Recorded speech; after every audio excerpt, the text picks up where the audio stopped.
What if I told you that you were more likely to be killed by a champagne cork than a shark? I bet you wouldn't believe me. Heck, I wouldn't believe me. But it's true. Shark attacks get more media coverage, and there are scary movies made about sharks killing people. I've not seen one movie about killer champagne corks. That doesn't mean they don't exist, it just means that I have not seen them. So why does it seem intuitive that sharks are very dangerous? It all comes down to how we recall information from our memories. Find out how that affects your finances right after this.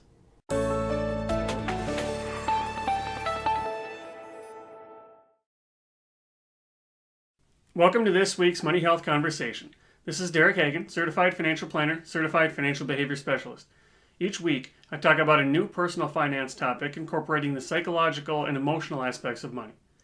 I use everyday items around my office to help demonstrate the idea of the week. You can learn more at moneyhealth.blog. This week, we're going to talk about something called availability bias and how it affects us all. Now, you're probably a little bit familiar with availability bias, even if you didn't know what it was called. Have you ever gotten a speeding ticket? And if so, did you slow down and start driving a little bit slower? But for how long did you do that? About a month or 2 months later, you're back to your old speeding ways. That's because when it happens to you, it's recent, it's fresh in your mind. And when you get that speeding ticket, you remember getting it. You slow down because you don't want to get another one. You remember that it cost you more time being pulled over. Over time, though, the memory of that speeding ticket starts to fade away. It gets further and further and back in our minds. It's harder to remember. It's kind of like this tape measure. If this is the recent, this has just happened to us.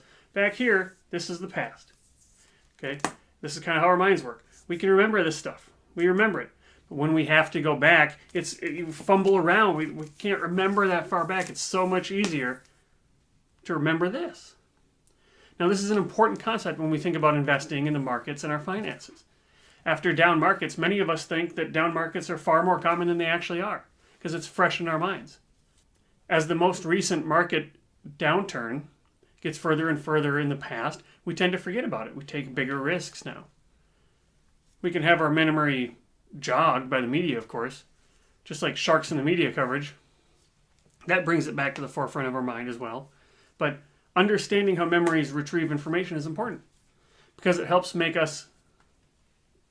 force us to make better financial decisions. It's easy to be unduly scared because of a recent rare event. That doesn't need to be the case. Keep an eye out on the decisions that you make and how you make them, and try to keep the long term in mind. Do your best to be as objective as possible, and your financial decisions are likely to improve. And that's good money health.